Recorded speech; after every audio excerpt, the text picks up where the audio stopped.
Okay, so the webcast is technically live now.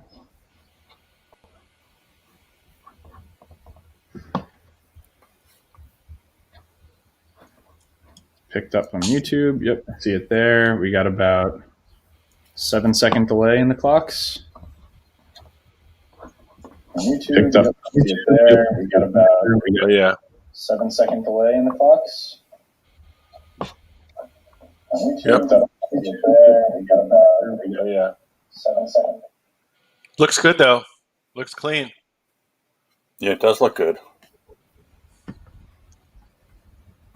Yeah, it looks really clear actually. It looks just as clear as on the Intrado side. Yeah, and this is RTMP. So I guess we can't send out an embed. So does Intrado not take an embed, David?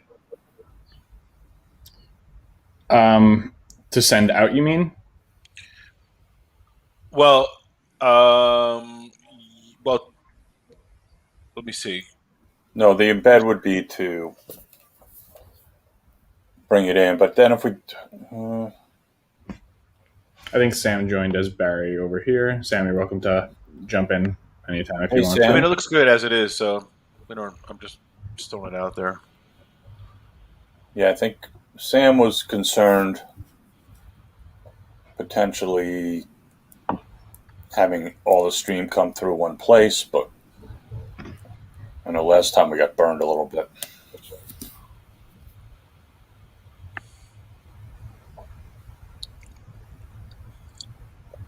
What program is this? Is this for, Joe? This is for Brestree. There's 2 live events on the 15th out of Phoenix and 2 live events on the 17th, completely live events in Jackson, Mississippi. Oh, this is okay. This is the studio that you asked me to get, right? The one in Jackson? Yeah. So these are live events from soup to nuts, and also streaming on YouTube simultaneously. So it's going to come live out of the studio into Intrado and then YouTube simultaneously. Right. Last time we did a separate stream, but kind of got burned. The first time we did it, we just basically did the daisy chain from Intrado, and it worked very well. Right. The first time wasn't from a studio. The first time was just an Intrado out to YouTube, so we weren't doing RTMP in. We just had the crew at the speakers with a better camera. Right. True. The second time we did it, we basically split the signal from the source at the studio and went one into Intrado, one feed to YouTube. But I think because there was 2 feeds from the studio and a lot happening there, when the one that went to YouTube directly from the studio didn't have audio, so it wasn't picked up at first, right? That there was an issue with the audio, so it was kind of a scramble too far into the presentation to figure it out. Yeah, basically Bill or whoever, there was one switch that wasn't hit properly. And Gary, I guess you probably relate better to what happened on the streaming end. So it took us about 5 minutes until we got the proper audio. The audio that was coming in was just like ambient audio from the studio as opposed to direct audio. Oh yeah, that's what it was. You're right. Yeah, there was an open studio mic instead of the actual live audio feed. Right. So people heard it, so it wasn't abundantly obvious that it was wrong, but it was low quality with background noise. Yeah, and then we stopped it at one point. It was a bit of a mess. Yeah, and I think that's one of the tricky parts too, that we don't have, like right now this is going through my YouTube account. We don't have control of the YouTube side. So when you stop, well, I don't know why they said that I think it's different for scheduled streams. This is just like a random stream I made. When you stop it and restart it, I think it makes a new stream key. So you have to plug that in Intrado. Sam is saying his connection is horrible. Can you patch in the phone bridge? I just did it. Sorry.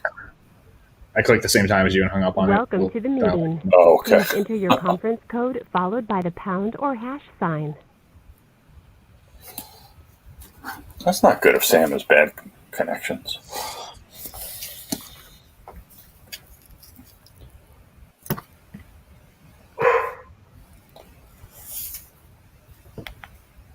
You will now be placed into conference.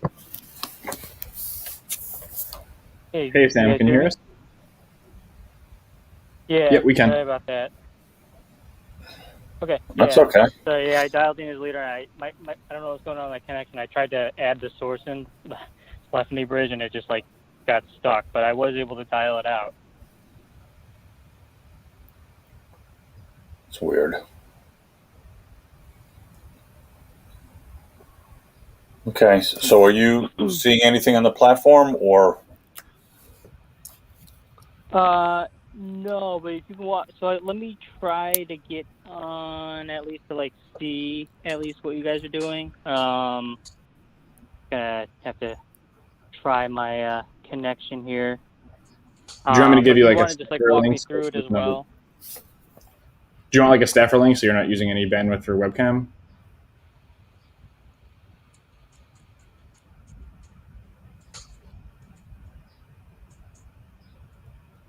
Did you hear that, Sam? Yeah. Oh, yeah. Sorry. Yeah. Yeah. Staffer link should be fine. Okay, I'll make you one real quick and send it over.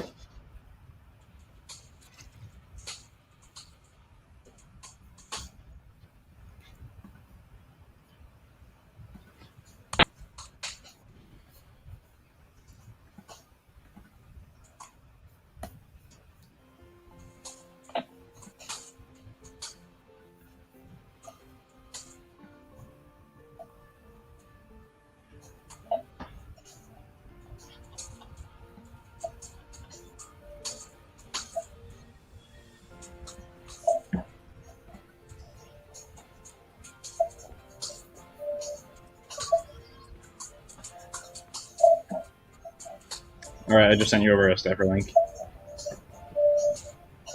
Okay.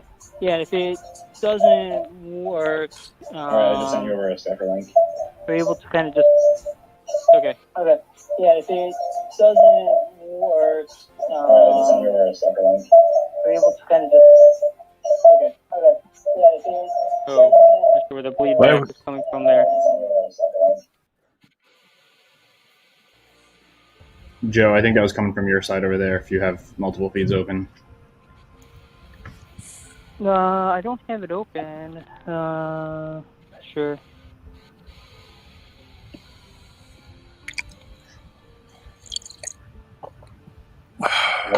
I'm not sure about how clean the audio is on YouTube.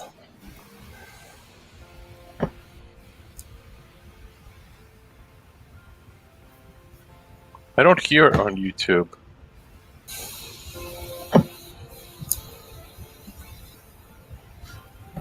Oh, I hear it. I don't hear it on YouTube.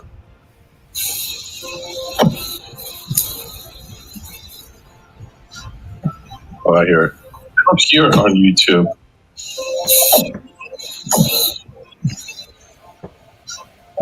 Oh, I hear it. I don't hear it on YouTube.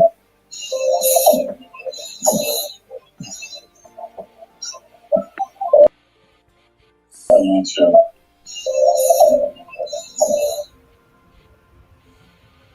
The audio sounds clear to me. I paused and I muted Intrado for a minute and listened on YouTube just to our comments and the music in the background, and it sounded just as clear. Okay. I kept hearing Gary saying I don't hear it on YouTube. Now I do, yeah. Now I do.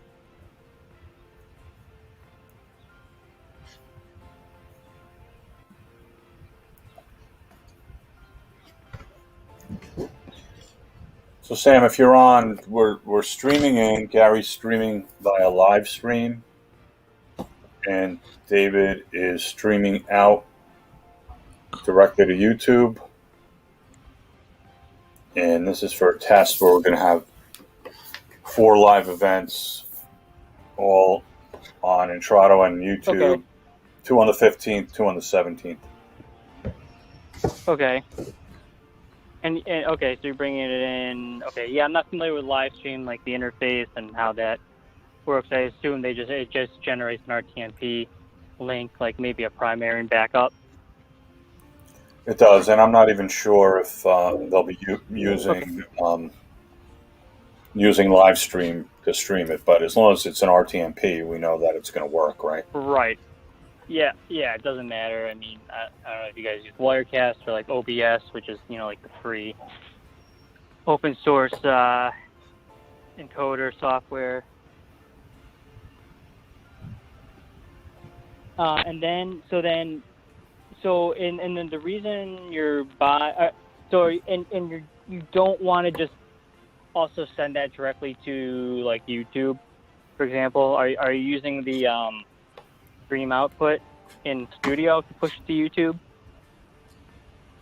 Yeah, I'm using the studio monitor output to the YouTube stream. Okay. YouTube live connection. And I asked Joe about this earlier. Is there a reason to put it through Studio and then to YouTube rather than just going from live stream right to YouTube?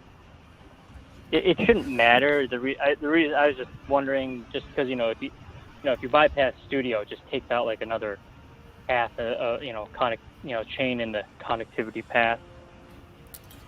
I think the main reason is probably to ensure that whatever's going to one is identical to the other. I don't know if you were on when Joe mentioned about we did another event. We went to YouTube, and one of the switches that was going to YouTube was using a live mic in the studio instead of the actual audio source. So it took about 5 minutes to figure that out, figure out what was going on. So we had to switch it over. We had to stop the YouTube feed in the middle. So it was working, technically, but it wasn't set up right. It was just another troubleshooting point to try to figure out at the studio on location that we can't be there for.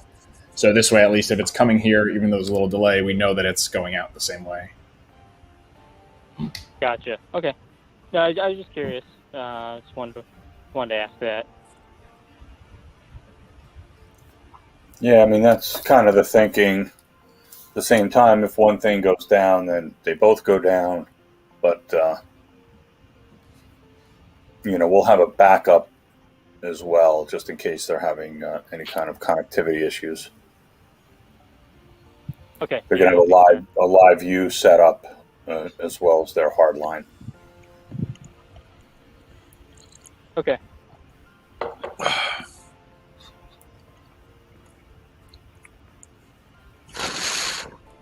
Is there anything specific you want me to look at or check?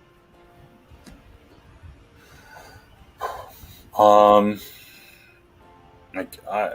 guess the way we set up the stream, is that correct? Would be one thing to look at. I don't. So, you know what? Because I have let me just go back on Barry's link, just because as a staffer, I can't click on like the source unless you change my permissioning to see like the source. Give me like the I'll make you an admin without a camera. Okay. The one thing I would if you refresh, you should have it. Sure. Okay. For the major thing with Studio that gets a little finicky is that you definitely need to make sure the RTMP feed settings, stream settings, like match the Studio stream settings like exactly.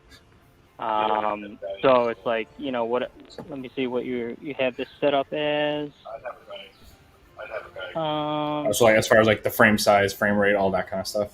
It's like really finicky. So like you should really match it in your RTMP settings. And again, I don't know how it works with live stream, but if you were using like Wirecast or whatever, it's you just like literally input the settings or whatever.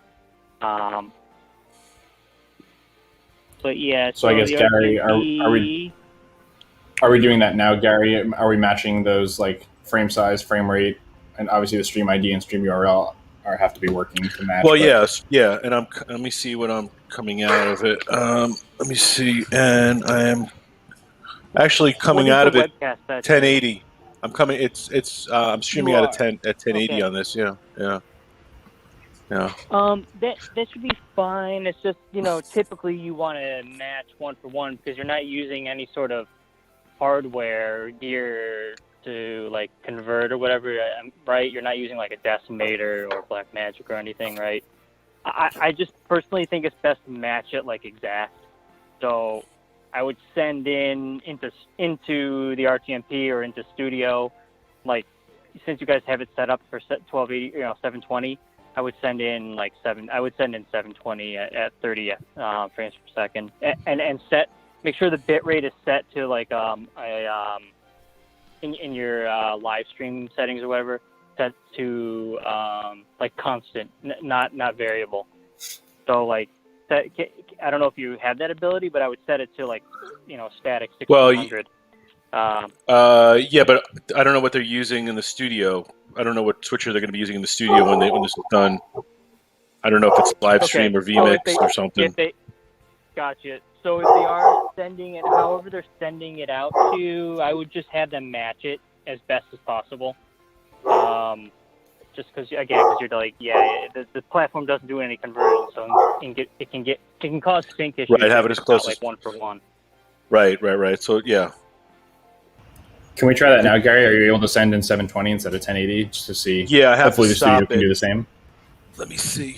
Yeah, and you're not going through Vimeo, right, Gary? You're just going directly from live stream? I am going from live stream to I set up a project in Vimeo, but it's not embedded though in Vimeo. So there's no embed, but I had to send it out. So let me stop the stream right now and go to 720. 720p. And I'm going RTMP again, and I'm going to start it.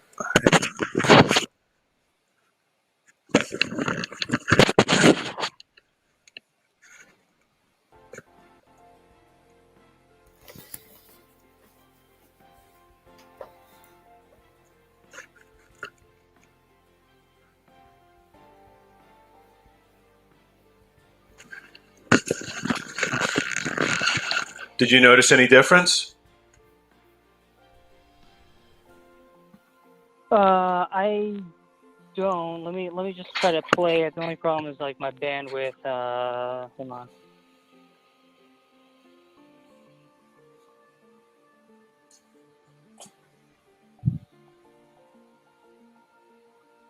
I mean, it looks the same to me. It's just hard to tell. Like, you would have to just test, if you could have, like, somebody, like, do, on camera, like, a lip sync test or whatever.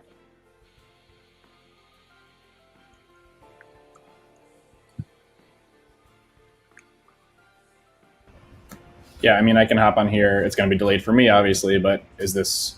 I know this isn't coming from you sending it across right now, but we can at least test this on YouTube, right? Oh, no, We'd have to have... Yeah, no... Not from like your webcam, whatever. It's more from like the RTMP feed source. Yeah, like I wouldn't worry about you, like David. You're like the webcams, yeah. What I've noticed is again, that like it should be fine. I've had people send that over like RTMP, like they'd send the full 12 or 1080, and then we'd stream at 720, and it was fine. It's just you always just want to like do 1-for-1, especially because they're probably not. There's no like conversion being done before it hits platform, unless they're sending it through like a decimator or something where they can convert it. Like if their switch can only send 1080 and then they send it through decimator or whatever, which is then converting it to 720 before it hits the platform, then there's like no issue doing that either. I just noticed that the video queue and audio queue is much less in 720 than 1080, which I guess makes sense, right? Needs less packets.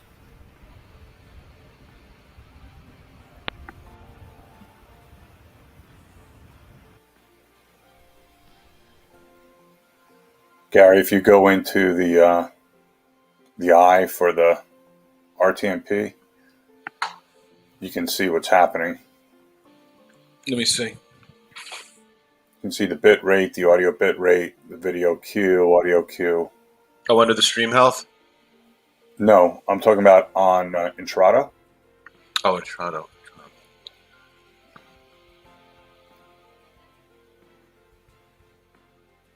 Where do you see it, Joe? Under in the oh, I see. Under the where it is. Yeah. Yeah. So that's all the one-to-one information, and that's Right. I mean, everything looks. When you went down to 720, I didn't see a significant drop. But can you play a video with somebody's lips moving? Let me see what I got. Hold on. Yeah, as we say, like anything with like lip movement, definitely best for sync. And Sam, I do have one other question for you as well. For the attendee view, so I'm also in an attendee view in an incognito window just to test that as well for the delay. That delay is dependent on like that user's computer buffering, right? Yeah, that's correct. Hi, And also, my name is like Dr. Arslan physical Falloon. location, depending on where I'm an associate professor of medicine at Got it. Harlinger Health System in Chattanooga, and also program director for GI Fellowship at University of Tennessee College of Medicine in Chattanooga. Today we're going to be talking about updates in GI. So let's begin with that. The brief agenda that we have for today's talk is we're going to quickly talk about colon cancer screening and what's new about that. We will talk about various options that are out there.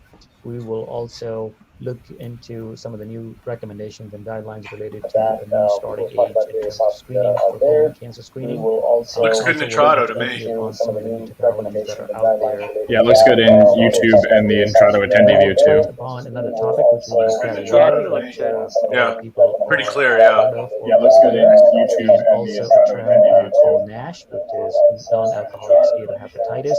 We'll briefly talk about some definitions and clear up some concepts. Talk about how things need to be Yeah, worked yeah. out. So and it some just, options I think it's always in just best terms of practice that to do if you're one for NASH. one. But if you're The not, third portion of regardless, the I would talk will definitely focus do on sync GERD, which test. is acid reflux or I was just Obviously, getting before. some of the and feedback we'll from talk about some listening of the on basic Intrado workup back into treatment it. options Is the and what newer treatment options are out only there problem. as therapy for GERD.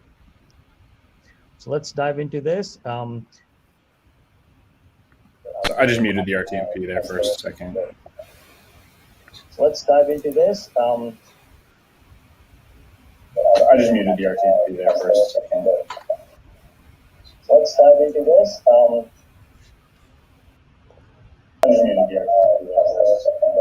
Joe, the feedback's coming from your side, Joe. I'm not sure if you have your speakers and mic on.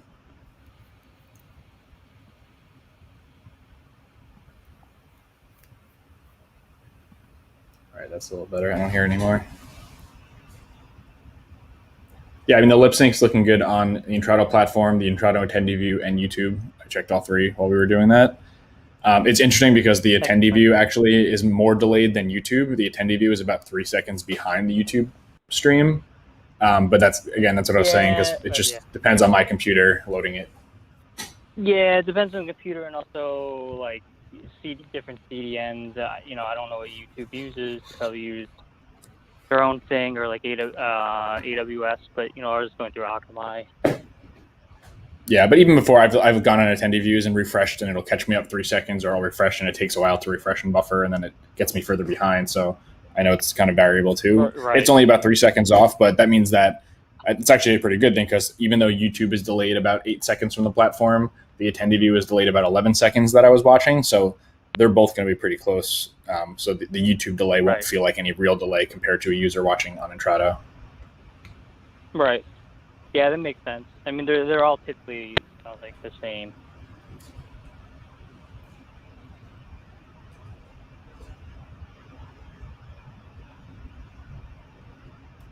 But yeah, I mean, just looking at your setup, I mean, as long as you connect to like the stream ID, you set up the source, obviously, it generates the stream ID, the URL, like in the encoding profile, and then you plug that into live stream or wherever you're doing it. I mean, it looks. Yeah, everything looks like how I would do it.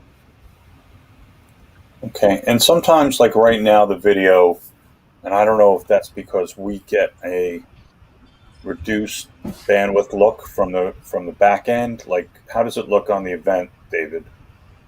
Much better on the live event. I'm looking at the same thing right now. It looks all that like noise you're seeing on the back end over here, you're not seeing on Intrado or YouTube. Great. Yeah, YouTube looks super clear, and you're not seeing it on Intrado. Okay, so there's they're saving bandwidth on the back end, Sam, I'm assuming. Yeah, I think the console connectors are lower latency or whatever, so it's you get to like the reduced quality, if you will. Okay. I'm wondering what what kind of redundancy we could have. What I would so I mean the best redundancy is to do two sources, like a primary and a backup, like the same thing, of same feed. Like if you have two encoder sources, if possible, that way you're covered obviously for hardware and stream redundancy. If that's not possible, totally understood. Like if you only have one encoder, it's kind of whatever. You should, in that case, what I would maybe do is under the RTMP settings, you can actually create a failover source, which should create like stream redundancy. I don't know if you like click into the source, you should see. I think it's at the bottom. Like you put like the title, or you can upload like a picture for the media, and then the bottom thing is like failover source. Oh, God, I see that. Yeah. Yeah. And it should then like split the RTMP. If that makes sense. You'll see them; they'll be like chained together. I don't know if you can do it once you're live with the source pushed out, but you can do it after. I mean, you could try it. I'm just not sure, to be honest. I would maybe just wait until you end it or whatever. Okay. The other option would be to have two encoders and basically have two feeds coming in. Just take the one, but if we have an issue, then we turn that one off and turn the other one on. You would just basically create another RTMP, just call it like backup or whatever. And basically, obviously, you'd want this identical feed, and then it's just like a connected source, but you just don't push it into the scene. That's typically what we do when we go on site with encoders or with like Wirecast. We do primary and backup. Two MacBooks or whatever, one for primary, the second one for backup. You could also use, like, I don't know if you guys have it or if it's free, but if you download OBS, that should work. It's just like I'm not a pro with it. I have it just in case I need to ever send like an RTMP feed from my computer or whatever. It looks like, Gary, it looks like you have OBS going into an RTMP already. Test one at the bottom of the sources list. Oh, yeah, that's on my computer. Okay. I rarely use it, but that's what I have to. Yeah, I have it too, but I'm a novice at it. I mean, me too. I know how to use it. I haven't really had the use for it for the most part.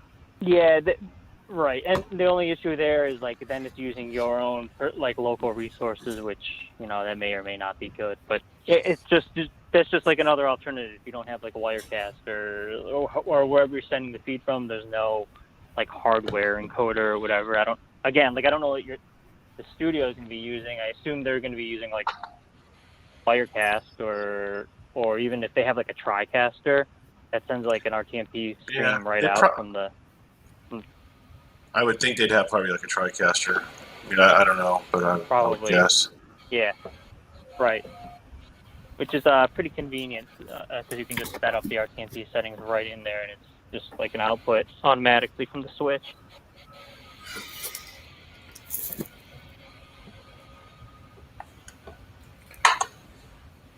Yeah, I think that's like all I would make that happen for redundancy is either do the second one like one for one if possible, but if not, do that within that one RTMP source, do the failover. There's another client of ours who does that. Sometimes they can do two, and I don't really know the reason. It's one of my colleagues' clients, and for some events like they just for whatever reason can't do two, so they just do that failover.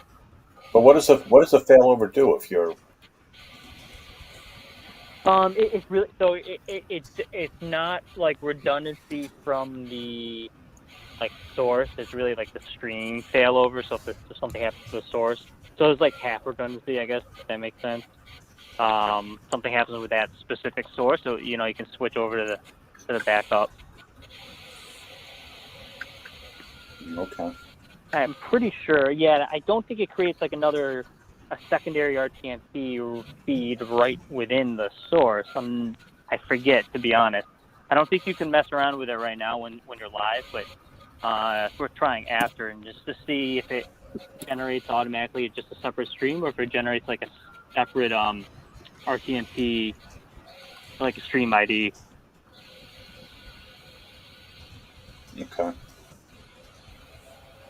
I just forget. I don't, since you guys, it's in like live mode right now, I don't know if I'd mess with it or whatever. I mean, you can end it if you want, if no one's watching, and just track. Hey Joe, can there's a bunch of videos in Vimeo that are like old tests. Can I just get rid of them? Yeah.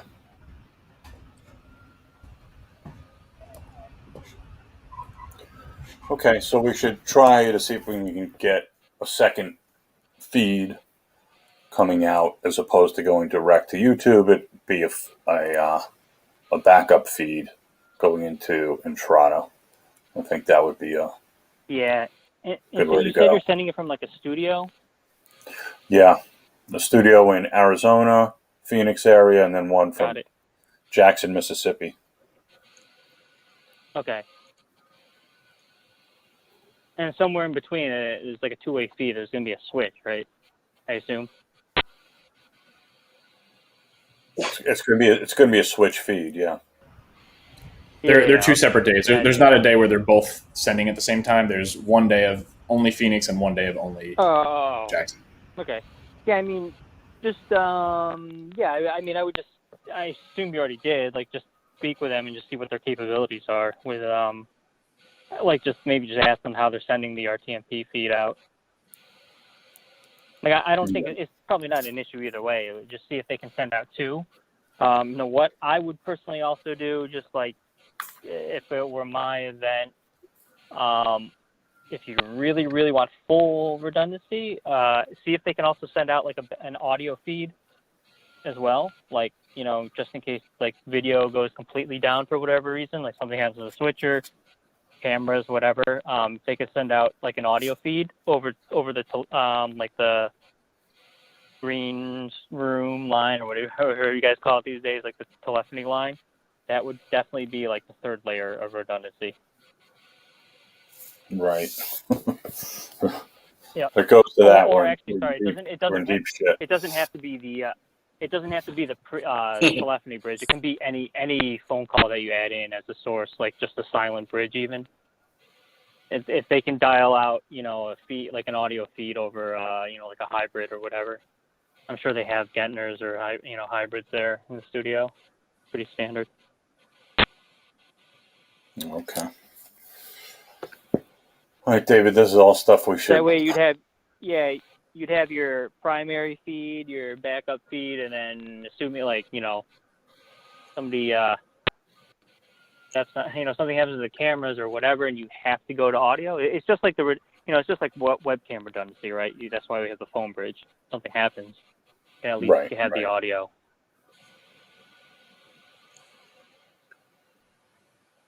Okay, this is all stuff we should talk about in the meeting tomorrow, David, with Mark and Bill.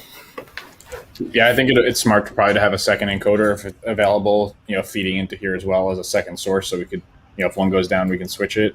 I don't know I think the audio is a good idea for some presentations, but probably not for these, because I don't think the client would want audio without video anyway, because it's very scripted and very compliance-based, where they probably need certain disclaimers on the screen, things like that, or they wouldn't even want to feed at all.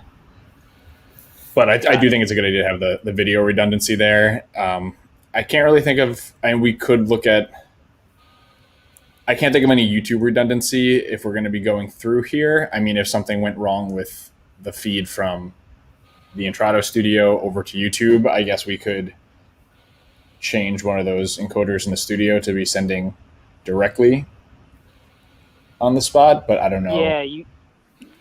Yeah, you could do that, or I'm not a YouTube or Facebook Live pro whatsoever, but in the monitor tool, in the output, that's going like the YouTube output, in like the monitor tool or whatever, those are just labels with like preset like profiles. Mhm. They don't necessarily have to be what they're labeled, right? So you can just create your own or just repurpose one of those. So I don't know if like YouTube would accept 2 separate feeds into one event or how that would work, right? I guess that wouldn't really work because you would have to create 2 separate like YouTube streams, right? You can't Yeah, send I your guess, and you YouTube can't sources really. into one stream, right? Yeah, you can, and I'm looking at, you can't really, once we're live, we can't edit that output or delete it even in here. So once the feed's going from here to YouTube, it's going. What I think I can do on the fly, Right. which again, we're not controlling YouTube. There's a separate social agency.